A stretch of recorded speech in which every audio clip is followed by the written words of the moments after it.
Welcome to Street Smart Spirituality with your hosts, Barry and Cole, where each week we will be discussing diverse topics of spirituality, including the right use of will, A Course of Love, A Course in Miracles, The Way of Mastery, and much more. Join us on a global spiritual adventure with Cole in Australia and Barry in the U.S. All right, everybody, welcome to episode 6 of Street Smart Spirituality. I am Barry, along with our host in Australia, Cole. Say hello, Cole. Hello, Barry. How's it going over there? I heard it's really Good. hot. Yeah, it's hotter than Hades, I'll tell you. Is that why you got that fan on? Smart ass. Yes, it is, matter of fact, yeah. This week's episode, we talked it over, and we're going to do a little overview. Last week you did an overview of A Course in Miracles. This week we're going to do a brief overview of the Right Use of Will series. There's a total of 8 books.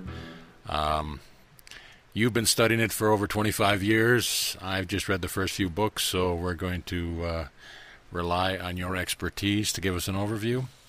So I know it is also one of your top 3 favorite books in the world, or series of books.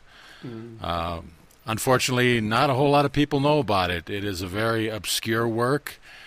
The channeler and the publisher does very little to get it out there. So this is going to be a treat for all of you people that are looking for esoteric or unique works. And like I said, Cole is one of the more accomplished students of the Right Use of Will. So I'll shut up, and why don't you go ahead and we'll start with an overview and then volume 1, and then we'll move on down the line. Okay. Well, yes, Right Use of Will. My God, this is a difficult subject to even begin to say anything about it, because Right Use of Will, it's all about the feeling and how to use feeling correctly. It's called Right Use of Will.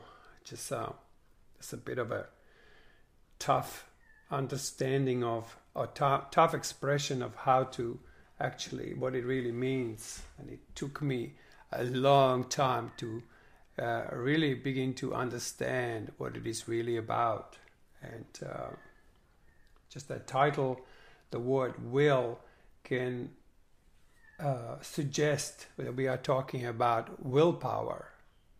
We are not talking about willpower as something that inspires us to go and do things or go through the things or achieve something. It's more will as the will, God's will, which is the a feeling aspect of creation that actually does create. Yeah. Without feeling, the real creation is not happening. So being full of spiritual concepts is not going to get you into creation. It just gets you into pretty much, I think, confusion about spirituality. So these books, often we hear books to be called, Father's books, like, Father this and Father that, Father God. Well, this is what we call the Mother's book.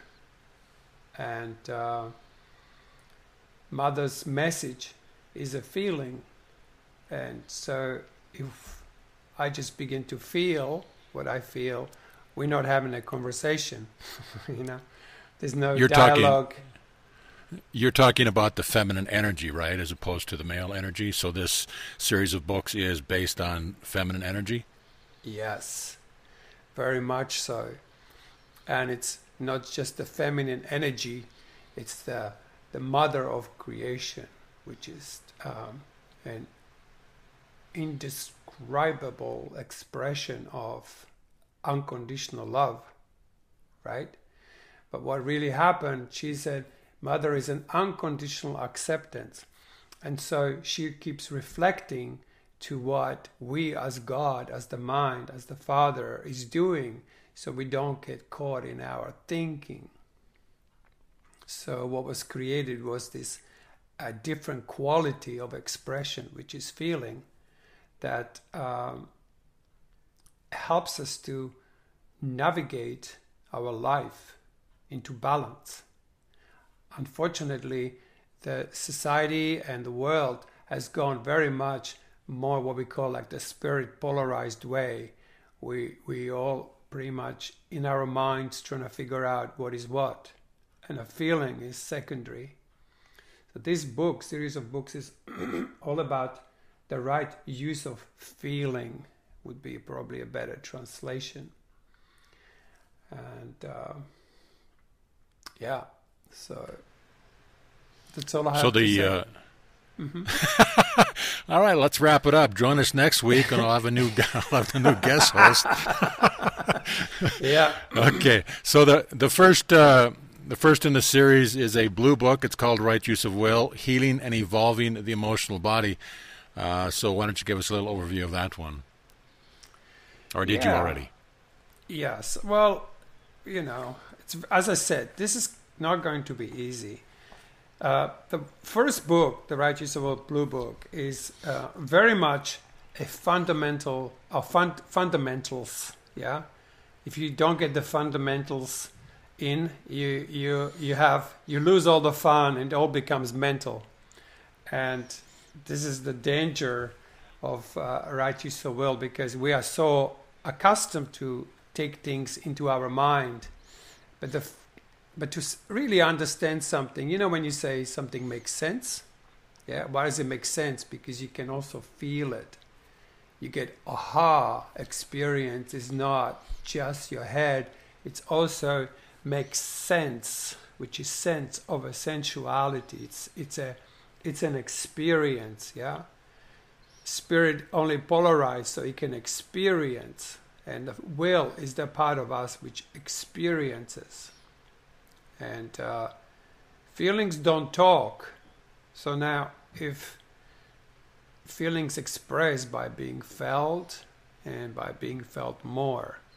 So the first book sets up all the basics that you need to look at to be able to do this series of 8 books correctly. And particularly at the very back is it's steps to healing and complete recovery.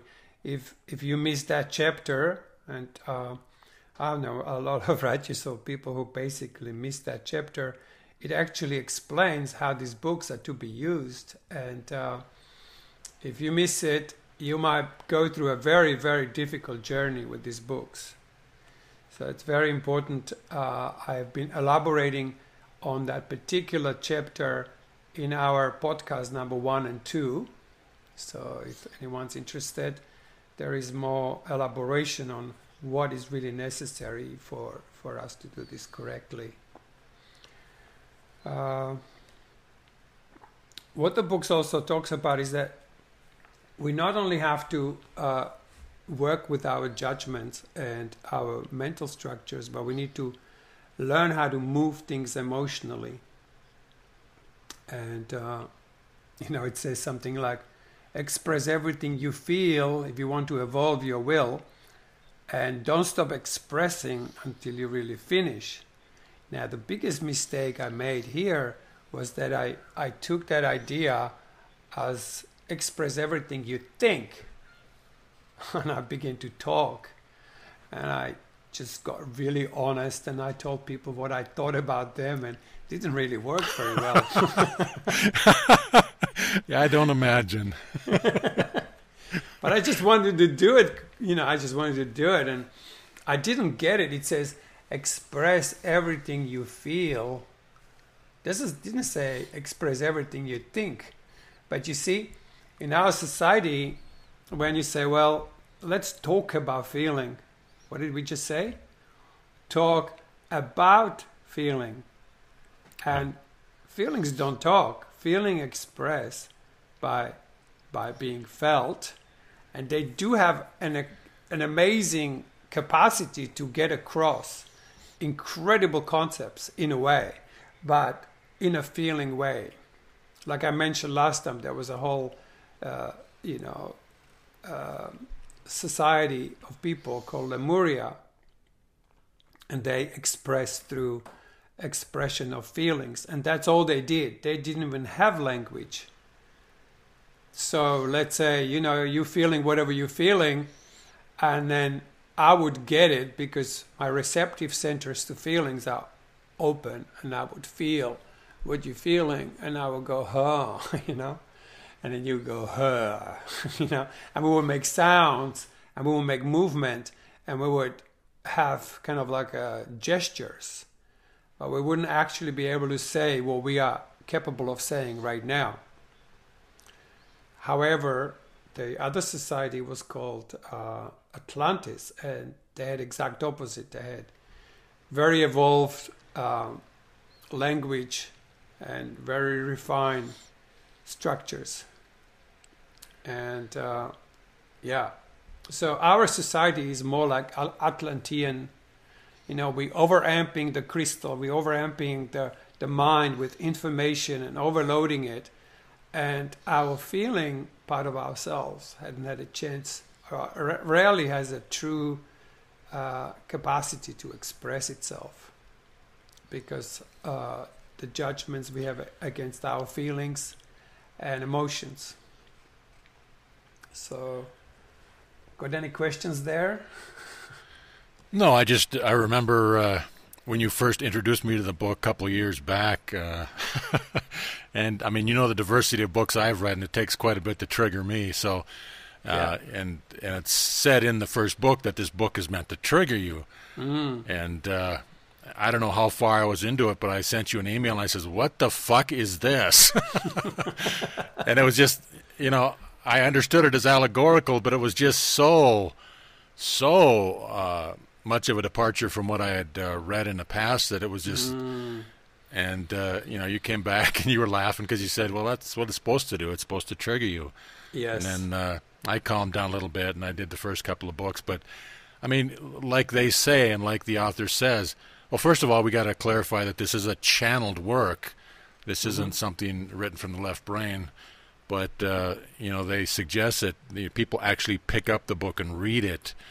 The reason I recorded it and stuck it on the YouTube channel was just to expose it to people. And if it does connect with somebody, then those that are connected, they will go and buy the books, and then they'll, begin their course of study. But it shouldn't be, the whole series shouldn't be listened to as an audiobook. It should be read, and it should be, I'm sure you've read it probably 30, 40, 50 times, knowing you. Yeah, I did read it many times. And that's the only way to get the true gems out of any book, not just this book. So that's very true. And then the second book is called Original Cause, Volume 1. What can you tell us about that? Well, let me just come back to these triggers, because that's really important. Okay. This is the subject we don't want to go into, right? So it says right at the beginning, if this book is for you, you will know it from just the introduction. Realize it's meant to trigger you, and it's not meant to be just a mental exercise. Now, if you read it very fast and only with your head, your emotional body cannot respond to it. So it's very important to read this material slowly. And I read this book, first book, maybe somewhere between 30 and 40 times, actually read it. And in the 2010, there was a little addition to it. So I reread that many times. But also, a friend of mine recorded it for me a long time ago, just on a cassette tapes, So I listened to that in my car all the time. So I not only read it for about 30, 40 times, but I also heard it about 30, 40 times. And that's just the first book. But the more I heard it, and the more I still hear it, more I'm blown away how much there is that I keep missing. And then I read the whole series, and I moved with the whole series. And then I read the first book again, and the first book was completely rewritten. Because now I had some understandings what he was actually talking about. So it's really the fundamental thing to the whole series is to really grasp this first book and and begin to learn how to relate to the feelings, because it's pretty much all about developing a new relationship with our feelings. And feelings need to have a space to be able to express themselves. So the mind and our, what we call spirit, has to learn how to become receptive to feelings and learn how to give them space to truly express themselves, not the way we think they should express. Or, I often hear people say, I'm going to move this stuff. Well, you can't just move this stuff. You need to learn how to let it move you. And that was another thing that I missed in the books, that I begin to move stuff with my mind rather than step back and let the feelings inform me what they are actually supposed to or want to express. And that was the real art. Just like you speak so nicely, I could say it's like the art of getting the fuck out of the way, And, this is often on a fridge says, let go and let God. I mean, really, the mind has such a grip on this letting go and surrendering to the will, to the feeling, and teaching, allowing the will, not by preaching to it or not by telling it how it should move, just step back and let it inform us. Another thing I like to say, that these books, in my view, comes from the highest vibration. There are many channelings from different sources, but to me, this comes from like what I call highest vibration. There's no way any of us can vibrate that fast. However, we are designed to vibrate at the different speeds, and for us to be able to truly communicate with each other, we need to find that you're in your own speed, I'm in my speed, and how can we find that place in between that can connect us, which is often represented as heart. So the bottom line of the teaching is there are 4 parts to us. Spirit, which is the thinking, feeling, which is the will, heart, which is the alignment of these two. It's like a middle part. But all of this is experienced in the body. And also this whole subject of body is quite a confusing thing, because what we using, or what we considering to be a body at this point is it's just a very dense form of what our real body is supposed to be like. Our body is not supposed to be this dense, and it's not supposed to be dying either. So and we only die because we get so dense that we eventually get so tight that it's rigor mortis, you're done, you just can't move anymore. And free body, that's free to express, and it's free to be what it is, and how it's meant to be. It's not necessarily the way we experience our bodies these days, overpacked with food and lack of movement and habits. Particularly, there's a chapter in the first book that goes into habits, and it's also a very important chapter, because it basically says that it's the habits that set physical body to death. So there is this whole incredible, like I was saying, each book is dedicated to different parts of creation, and some of the books are dedicated to this particular, like one of them is to spirit, some of them are more to the will, some more to the heart, and some of them are to the body. And they basically say the biggest split is between spirit and the body's got the biggest gap. So our bodies are not talking to us, but we're definitely talking to the bodies every day by saying, this is what we're going to do today, this is our plan. The body goes, huh? Huh? It's like a horse, you know. It's like, oh, we're going this way, now turn to the right, to the left, eat this, exercise this, move like this, do this like that. And so we're just living in this completely overridden part of ourselves that we call body, that has pretty much very little to say until it becomes sick and begins to let us know that we can't move the way we are moving. And so then we begin to wake up. So it's usually first awakening, you start getting sick. And then you go, what's going on? And so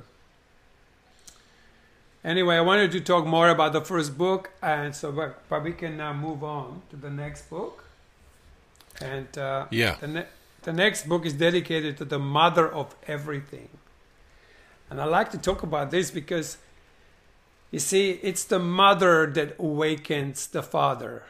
You know, it's the will, the feeling that awakens our mind, our spirit. Now, what we have to realize that our mind is now just this tiny little manifestation of what we call ourselves. It's a teeny little thing that pretty much most people are thinking it's them. You know, it's this massive thinking mechanism. But the mind came later in evolution, and it thinks it's the number one, but it's really just a little pimple to be squeezed. And you know, it's not a very healthy part of ourselves. It's a tiny little part of spirit. So when the spirit separated from the will, which is the feeling, it created this tiny little part of itself we call mind. So this mind needs to learn how to go before it was. And what these books actually do, they're trying to only to help us to awaken from, or not even to awaken, let me actually, they help us to access belief systems lost in a subconscious long ago, yet influencing our life every day. So basically, we need to realize that something happened really, really, really long time ago. And to actually heal it, we need to be able to know what it is that needs to be healed. And we need to go back to that to our origins when we were created. And to get there, because what we call a life is just a reenactment of a reenactment of a reenactment. But we're not actually connected to our origins. Some of us are, but it's very difficult to remain in that level of vibration because, like I said, you know, God is the highest vibration, and we can only vibrate at some speed. And so if our bodies are dense, we can't really vibrate and we can't really understand ourselves correctly. So that so what the second book does, it introduces the original cause, what happened originally, why things are the way they are now. Yeah. Now what it does, it starts with this crazy text that kind of trying to, in a feeling way, get you to reverberate the feelings that we have kind of held down from the very beginning and trying to reverberate them. So it brings you back to the origins, and it's giving you text that's supposed to trigger you. Now, as soon as you read something and then suddenly you trigger it. So it says, put the book down and begin to make sound. Because sound is vibration, creation is vibration. And sound helps us to connect to this vibrational state of our being that is creation. So you're reading this absolutely crazy story that just seems to make no sense. And yet, you happily reading, and then suddenly you go, oh my God. Some I know people who like destroyed these books. I remember my first book, I threw it out the window after the first reading. I virtually just went, oh, no way. I just chucked it out of the window. And lucky I went and got it back again. And I'm so forever grateful for these books because they are absolutely incredible. So the first book is like this awakening of the spirit, yeah? The third book, which is the original, it's a bit confusing because the first book is called Righteous of Will. Second book is called Original Cause, The Unseen Role of Denial. And it's more about it's all about the emergences of different angels and spirits and what actually happens in the origins. And it's called Original Cause 1, and the Original Cause 2 is all about emergencies that happen more on a feeling level from the feeling spirits and angels. What we call will polarized emergencies. And that book is called The Reflection the Lost Will Has to Give, Original Cause 2. It's about so it's more about the awakening or a creation of the will polarity. Yeah. The fourth book, which is green color, is called Earth Spell. I think this Earth, if we really look around and look at the news and look at what's going on, I would clearly say that we are pretty much under an earth spell, because we just can't think clearly anymore. And it's called The Loss of Consciousness on Earth.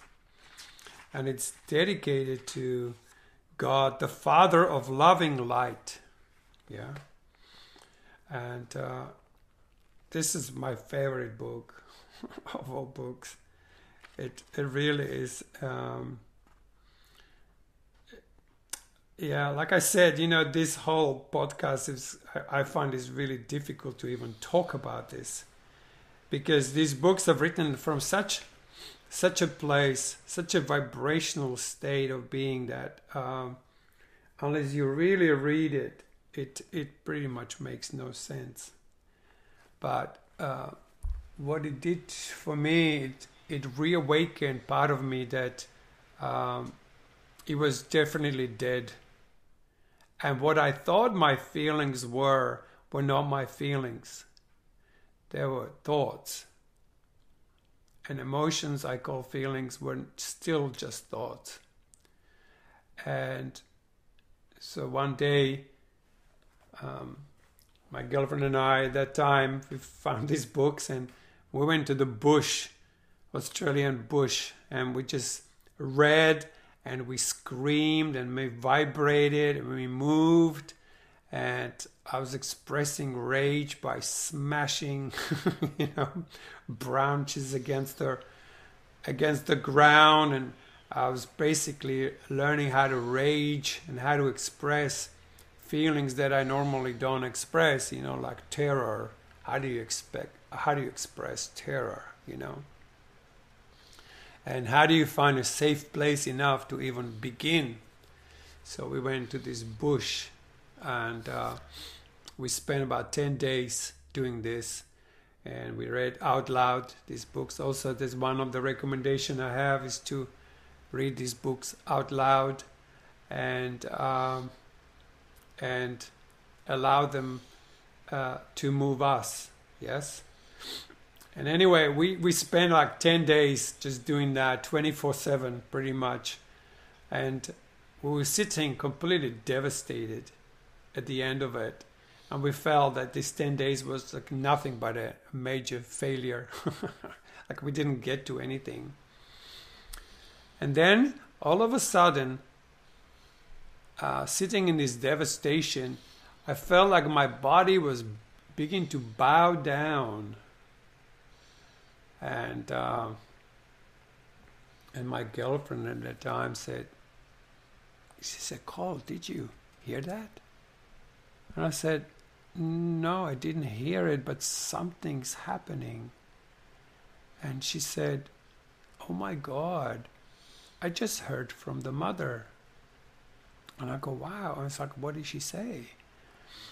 And she says, oh, at last. And we just suddenly fell into this abyss of what we call the will polarity, or the mother expression of God. And we were basically transformed into a realm that did not move like you see the world moving when you look around. We're basically transformed into a realm of will, where everything was liquid and vibrated on a completely different frequency, where everything was majorly slowed down, and it had a golden texture to it. It was absolutely orgasmic. It was very hard to think. I virtually could not even engage what I call my mind whatsoever. And that was the day when I had what I call the will awakening. And it got in touch with this part of ourselves that only feels. And, even me talking about this, I virtually have to slow myself down into the lower vibration. Because, we all think this higher vibration is everyone wants to vibrate and expand the consciousness and vibrate high. But I tell you, it's in these slow vibrations where the golden age is born. And that was an incredible experience of having an awakening of this will polarity, which is completely different to spirit. And is that about the time in your life that you gave up LSD? All right, bad joke. Yeah, never mind. That was a good try. It was a good try. Yeah, we try. Yeah, I know. I don't really do drugs, and but I tell you, it was just like that. It was a drug experience. I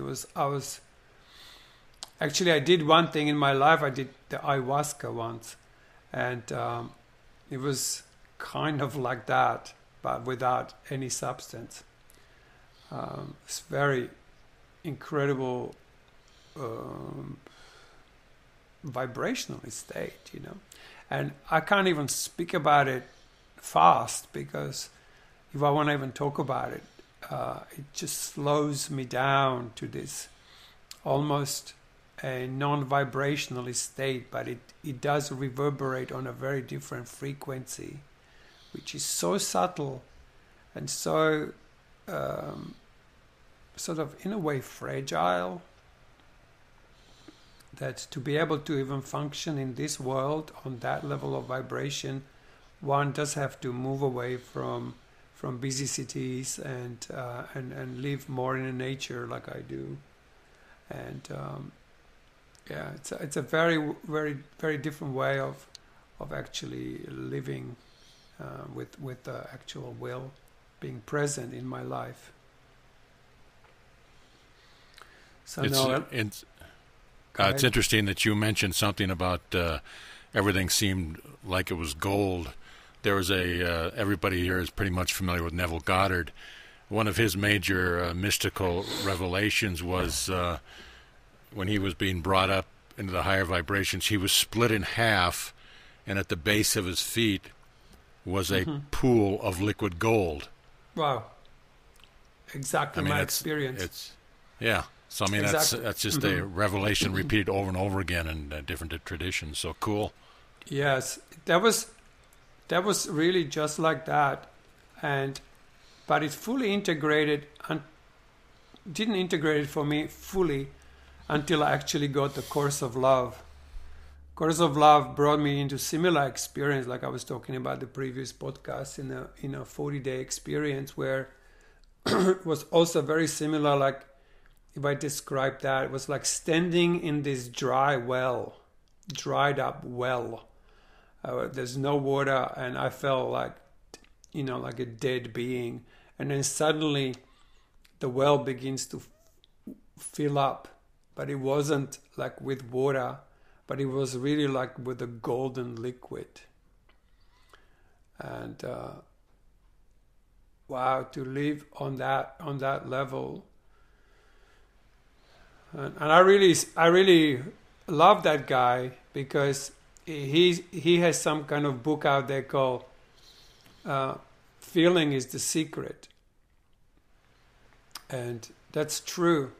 I think the feeling is the secret to all of the spirituality. And until we can feel all these concepts, all the audios that you put out there, that's why I keep slowing you down. So it's like, Barry, just slow down.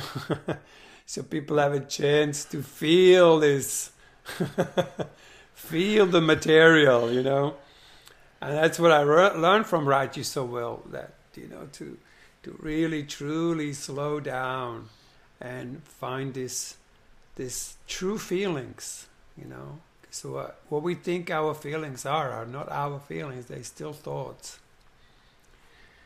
And I can't repeat that enough. If there is one liner that I have, it's like, feelings don't talk. Feelings feel, and feelings express by being felt more and more. If you really just stop right now and just feel whatever it is that you feel, and not try to change it, not try to manipulate it or eat on top of it or grab another book. Just be, and step back and let whatever the feeling is, to give it a space to be whatever it is and how it needs to be. All it wants to do is to express. If you feel pain, that's just part of you just trying to express itself. What do? We're trying to stop it. We're trying to change it. If you could just allow everything to go through you, eventually you awaken to a flow where everything that arises just flows through you. Goes from the bottom, like Neville said, goes from the bottom, flows through your legs, goes through your whole body, and showers out like a whale, blows the water, a flow of energy upwards, just like the nature does. Everything's growing up and out. Human being grows up and then pushes everything down, and so we walk around like this, atomic bombs, trying to kind of annihilate anything that's in our way. A little bit of pain comes up and we want to drown it, and rather than give it free flow expression. So no matter what I'm saying, I feel like I'm never giving these books any real due that they deserve. Well, we're just trying to give everybody an overview. I mean, these books are so complex and in depth. I mean, for those people that never heard of it, this is a great introduction. Great. Yeah, I was thinking this morning, like, whoa, what can I really say? That would actually, I think what I like to say is that one of the most important with this book is to not trying to find a community. They read these books with yourself and move as much alone or with somebody who is in your physical vicinity. There's a great danger to go to the net with these, because you can't express feelings on the net, right? And there's a danger because some people learn these books from others. I would not recommend. Some people act as if they are, the mother expression of creation, and they're trying to teach these books. I would say run, because find the mother within. Like, I think that's what the whole awakening really is. First you wake up. People want to wake up. They wake up to the Father usually. First awakening. If you awake enough for long enough, you'll begin to see that there is another part of you that is feelings, which is this will, right? Then the will needs to wake up to its own expression.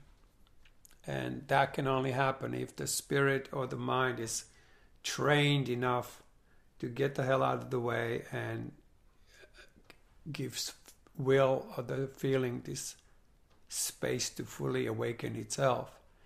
Those two ignited will ignite the heart. So there's a whole book, fifth book, it's all about the heart expression. And not only heart as love, but expressing heart as lovelessness, expressing heartlessness to have your heart born. Because heart is not all about love, and that's a very difficult concept to grasp.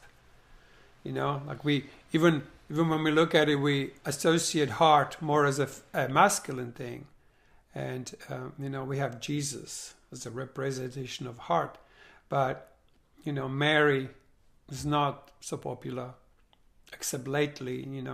There is more and more expression of the feminine aspect of creation, which is the mother or the Mary representation, right? And then there is an alignment between Jesus and a Mary, which is the heart of the heart, pure expression of heart, and that is also a whole level of awakening when a heart awakens to its full expression. And that's again, there's something that's hard to talk about that, because it's an expression of an unspeakable love. It just takes over. There's not much you can do with it. It does you in, man. It ignites, and goodbye to Barry, goodbye to Cole. It just takes over, and man, I'm virtually talking out my ass here, because that expression is so far beyond anything that can be named, really. And then what happens? Then comes this awakening of the body. The body begins to again vibrate on a speed of light, speed of, in the course of love they call it elevated self of form. And that's a whole other awakening of the body. So you have these four aspects. I don't know, have you seen that crazy movie called Fifth Element? Yeah, I love that movie. Man, at the end, so it's all about these four stones, right? These four stones. And what are they? There's such an amazing, for me, there's such an incredible metaphor for the right use of will, in a way. Because you have this spirit, you have the will, you have the heart, you have the body, but they get to be God. They have to be what? They got to be ignited. So I don't know if you remember that last scene, and you can actually go on YouTube and watch the last scene and you will understand what I mean. So they have these four elements now.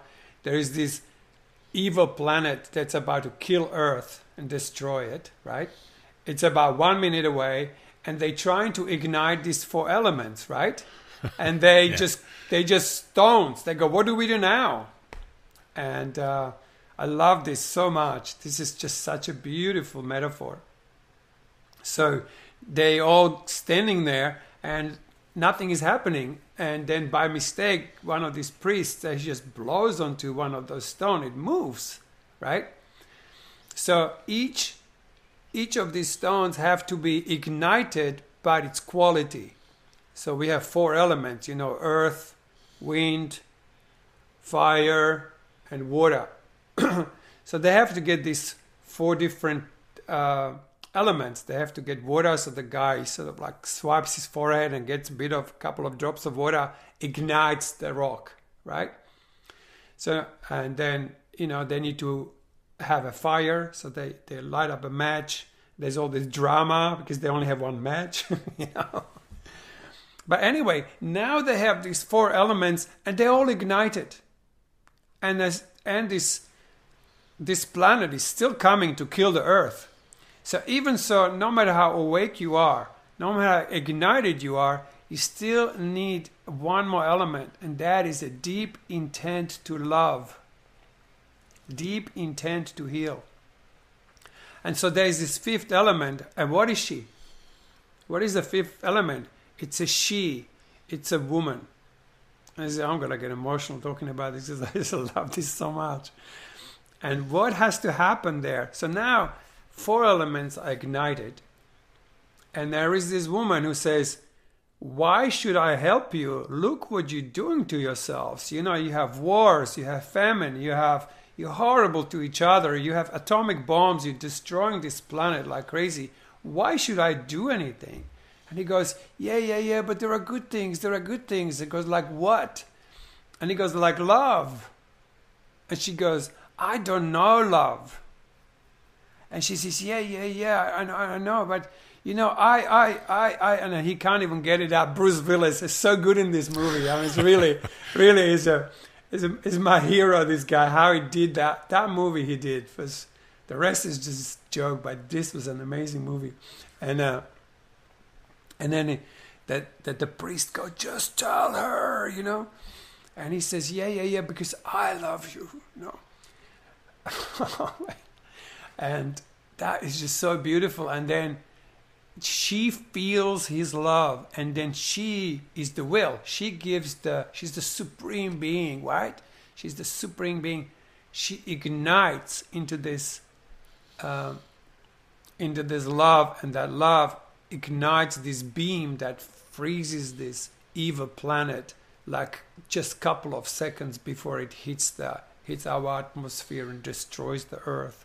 So for me, that is such an incredible metaphor for igniting all 4 parts of ourselves, really, yeah? Because we have these 4 elements, we have these 4 parts, spirit, will, heart, and a body.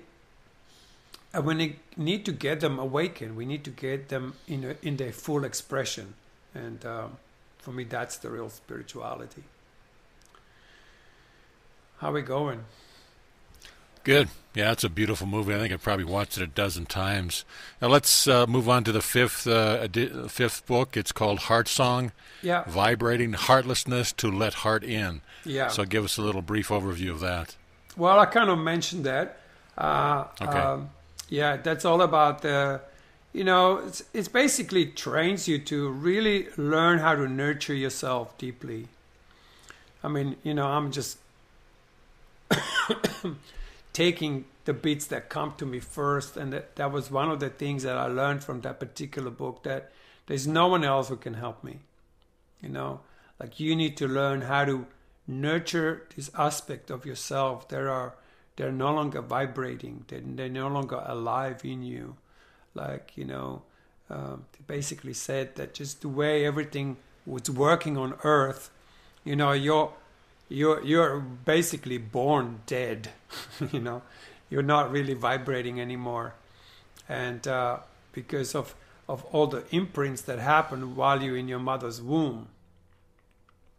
You see, a lot of stuff happened to us before we were born. And this is going very deeply into that. Like, for example, if the mother is with the man and he's giving her hard time and she's hating it, but she can't express it, what does she do with it? What does she do with these feelings? Well, she pushes them down. And if there's a baby in there, the baby's going, yep, I'll have that for breakfast. And there you are. You go, whoo, and you get all these imprints of anything your mother or your father are expressing even before you were born. So by the time you come out, you're already a cactus, man. And, Okay. your prickly little thing that's just like goes berserk, screams and shouts and moves and is trying to express all that was not expressed before. So that book goes deep into the expression of the heart, because every baby is the actual manifestation of the heart. Two people meet, he is more, let's say, spirit, she is more of a will, and they birth a heart. If you don't have babies, you're birthing heart as your love, or you're birthing heart as your heartlessness. The relationships these days, there's more heartlessness than heart in a relationship, especially after you live with somebody after a few years. The happy days are over, and then your imprinting that you received in your childhood just kicks in, and it's a wound after wound after a wound. And trying to survive a relationship these days, it's definitely an art. It's an art of relating. So obviously, yeah. Especially when women have such incredibly good memories. Yeah, but what they do, I guess the society these days is like, women are more of the feeling or the will aspect of the creation, and the women also don't have a very good relationship to their own spirit, to their own mind. And instead of feeling and truly expressing feelings, everything turns into this blah blah kind of thing. And the man goes blah blah, and next minute man is in a cave and she's closed down. And to learn how to truly express the true feelings is a real art. And without that, there is no balance. Do you understand? So it's a very, very complex thing. And you can go to psychologists and they'll play with your mind for a little while and get you to express a little bit in a safe space. But unless you really learn how to do this on your own, you'll be on a couch for a very long time. And I think most people would rather move on to a new relationship than invest in that kind of stress and stuff. Let's move on to the next book. It's called The Land of Pan, The Loss of Power and Magic on Earth. That's kind of a fantasy, mystical kind of edition, isn't it? Yeah, it seemed that way. This was the hardest book for me. And this is actually the book that is dedicated to the Father of Manifestation, that maligned, misunderstood, but the essential part of God, which is all about the form and the body. And I'll tell you, this book, I think I always get to the page 44, and then it turns into what do I do with this? And this seriously was always the hardest book for me, and still is. And I'm not finished with these books, no way. But yeah, it's really fascinating, and it's all about what happened to Earth. The Earth, when it was first created, was on a very different frequential sort of atmosphere in here. The bodies were not as dense as they are now, but were still very fluid, and we could change shapes, and we could turn into birds or fish or whatever we wanted to be, whatever was more fun at that time. But eventually the density kicked in, and misunderstandings of the misalignment of the spirit and the will began to play out. And to be honest, I wouldn't even know what to say about this book. This was a tough shit, this one. All right, let's move on to the next one, and that's called Imprinting, the Healing of the Chakras. Yeah. What do you got on that? Well, that one was dedicated to the gap and the survival of love. And it's called The Healing of the Chakras. And, in the fourth book, the gap is introduced. So what happens when we split from our feelings? What do we do? What do we create? We create a gap. But the heart's supposed to be, we create nothing. And this is a very, very painful place in us that not many of us even ever find out that they hold within themselves, is this gap. And it's magnetic, so it pulls in all sorts of insanity. And unless we get in touch with it, there's no way we can heal it. And the best we've done with it is to deny it as best as possible and avoid it as best as possible. So it's all about finding out that we do have this gap and enter into this realm. And also, if you look at it from an electromagnetic point of view, so spirit is electric and feelings are more magnetic. But if you turn the magnets the other way, they begin to repulse each other. And that what creates the gap. If your spirit is really awful to your own will, she turns around and go, fuck you, I'm not talking to you. And then your spirit will immediately depolarize itself, yeah, and will create this repulsion rather than magnetism. And then it wants to repulse everything that's around it because that's all it knows is inner repulsion. And love becomes just a mental concept or something that what the love can get you rather than what you can offer into a relationship, let's say. Okay. So, yeah, it's all about healing this gap. And I don't even want to go there either. It's just like... Coward. Yeah. All right, let's move on. Let's move on to the last book then in the series called Indigo: The Search for True Understanding and Balance. What do you got on that? So, well, I've got that what happened to me with my girlfriend in that bush, that when the will awakened, it reawakened my spirit to a very different level of perception, and it turned on this magnetic field within, right? So it's the search for true understanding and balance.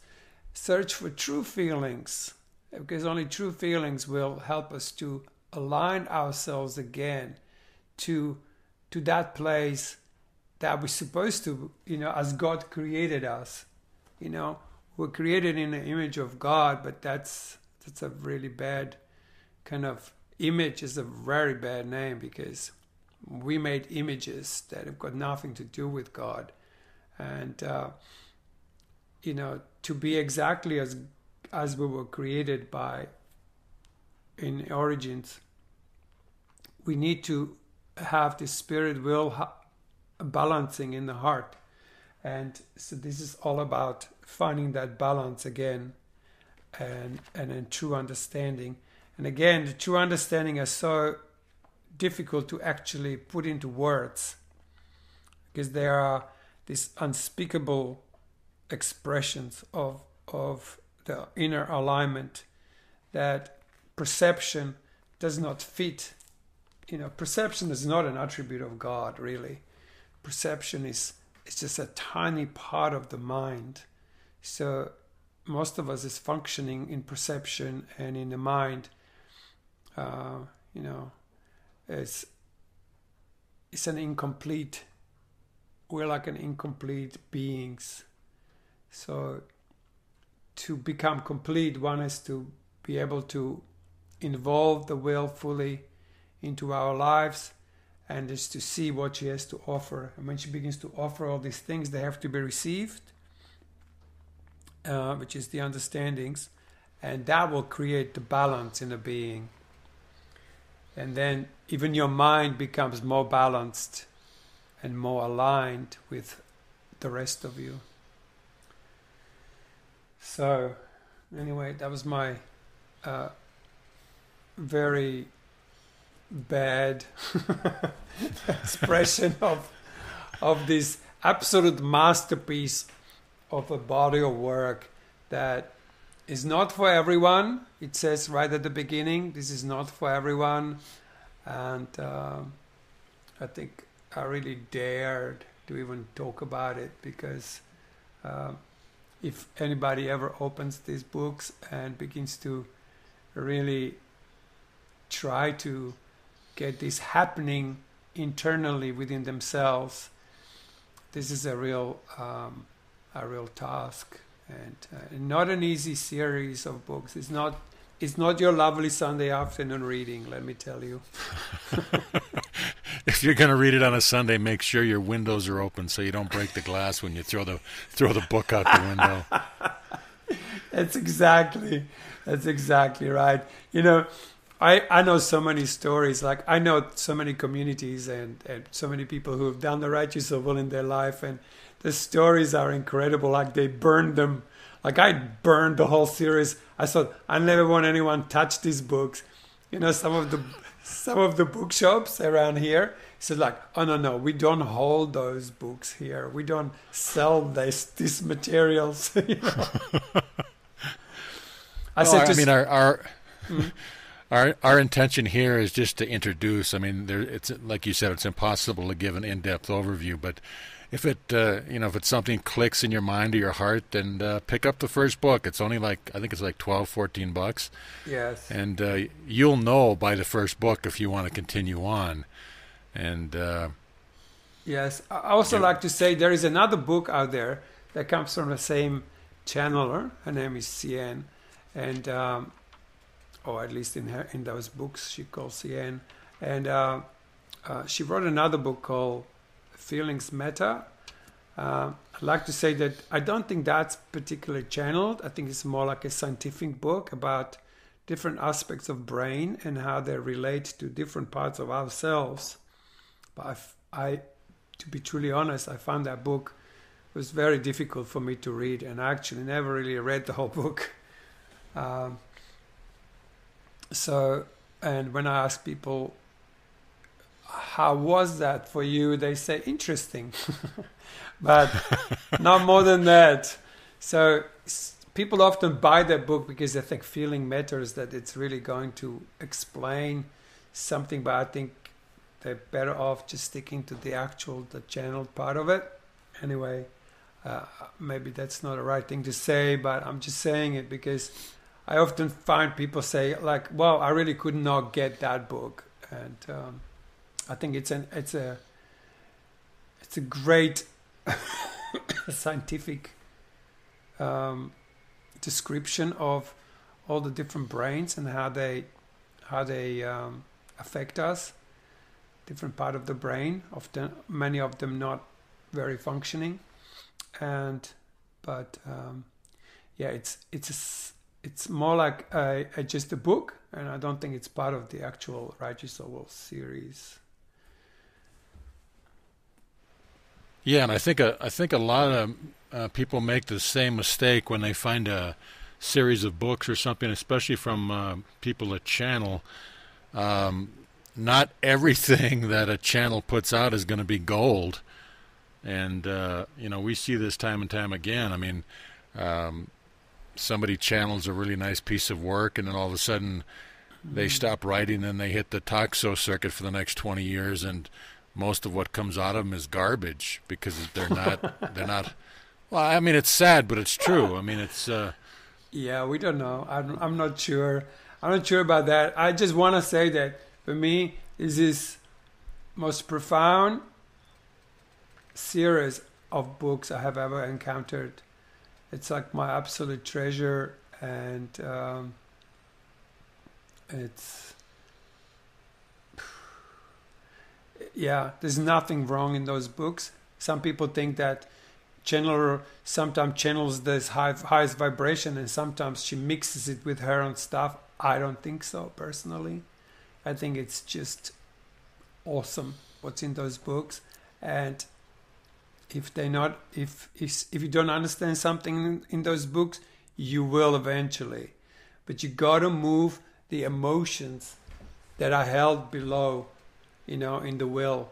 If they don't get real expression, we're functioning only with a part of our mind, and that mind is completely confused, and it pretty much just it was born of imprinting, It's not even our real thinking. Like in the Course in Miracles, they call it they call it blank. When you think, the thoughts you think, your mind is blank. You're not even thinking. You think you're thinking, but you only think that you think. And the same is with the mind. It's basically just a meaningless blabber, like most of what I just said in the last hour.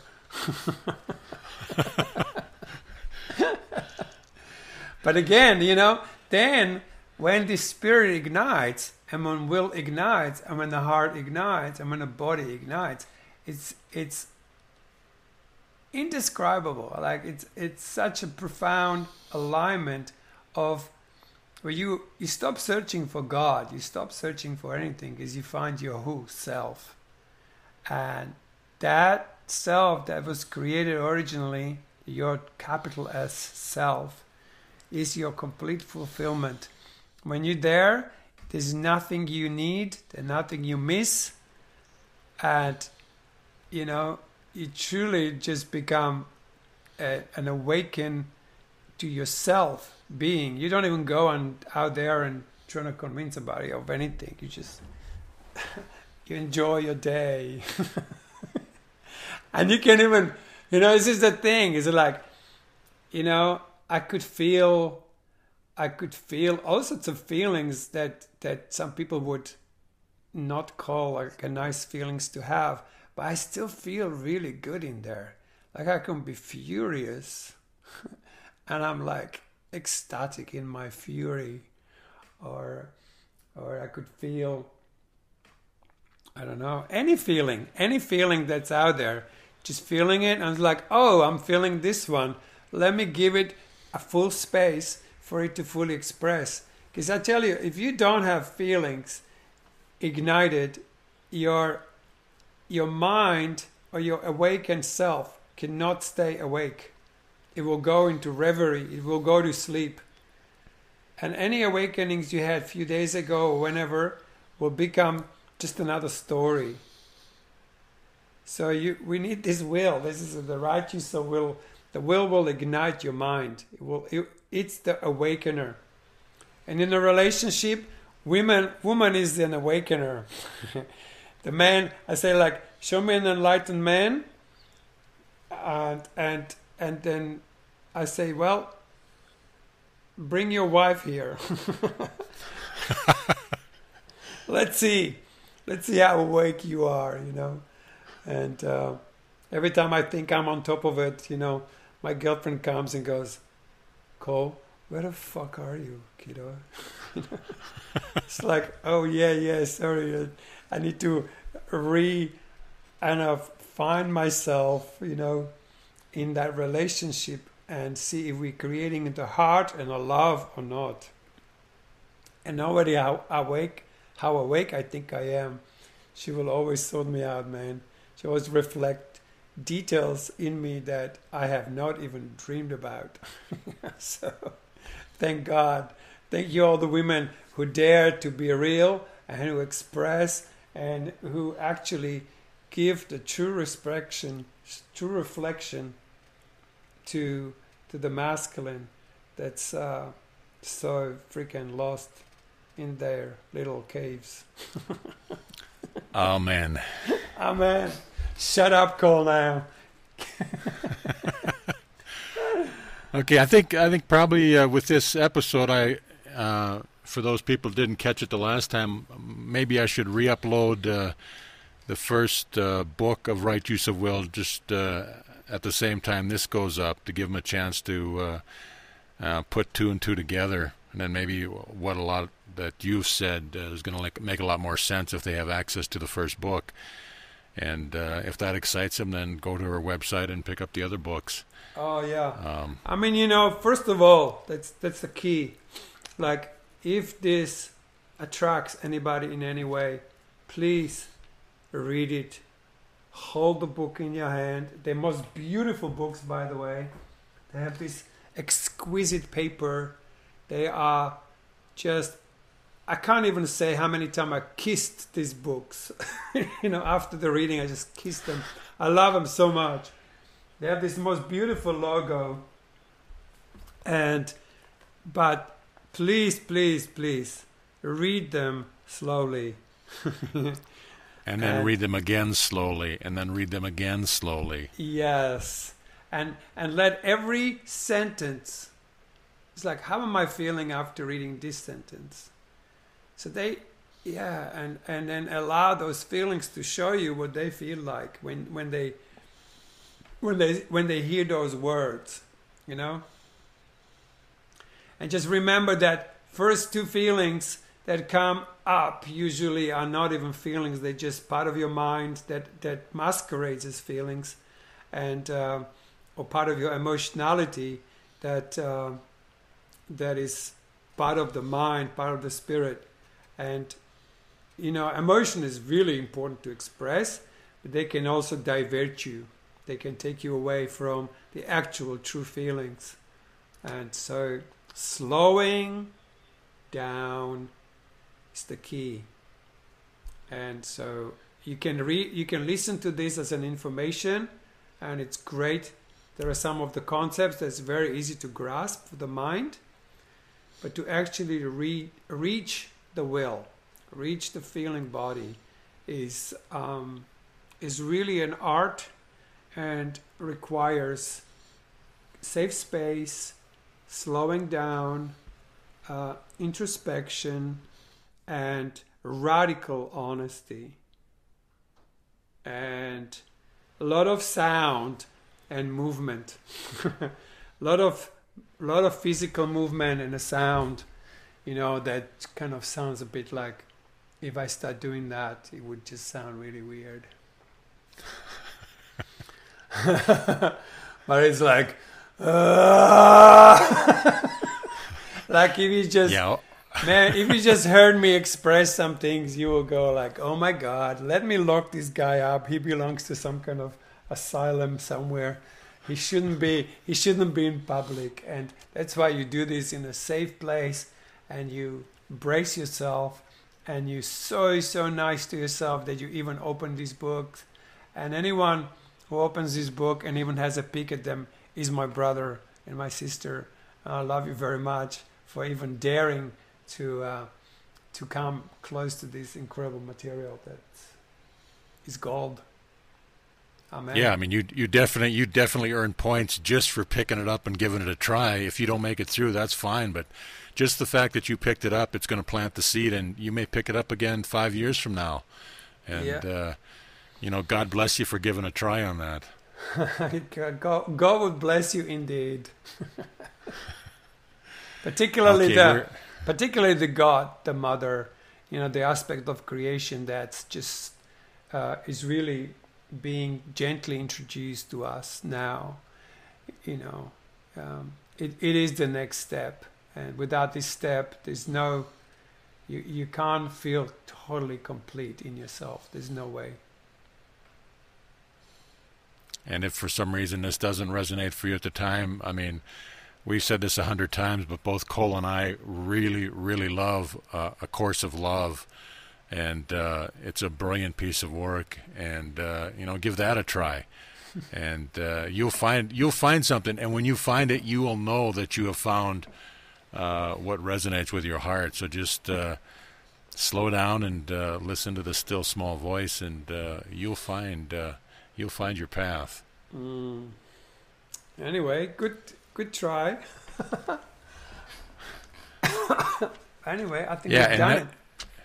Yeah, and next week we're gonna give you a little overview of the Urantia book, another series of books that are not as popular as they should be. Yeah. I've started recording under Cole's whip. I started recording the life of Jesus, and it's beautiful. I mean, it's in depth. So it's beautiful. It's complete. You know, I don't care if you don't believe the source. I don't care. What it does is it widens your perspective so incredibly wide that you're not going to look at the Bible the same again. So that's next week.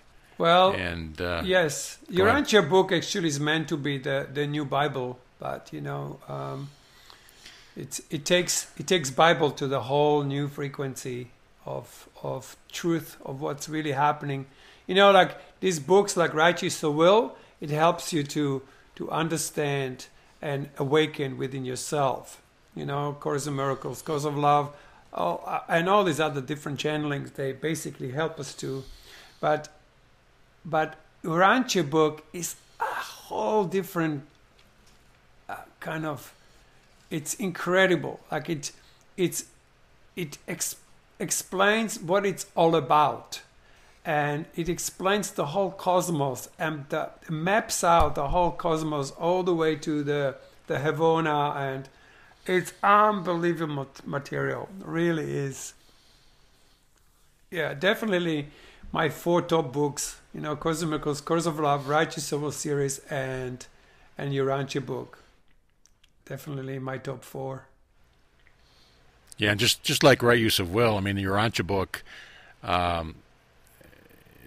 takes a little time to get into the rhythm of the writing and the speech and stuff, but it's worth the time. I mean, there's nothing wrong with listening to this one. I mean, this might be the easiest way to approach it initially, and then you can pick it up and read it for yourself. But like I said, I mean, the life of Jesus is 60% into the story, but I mean that's just the way I felt like doing it because that's what appealed to me at the moment.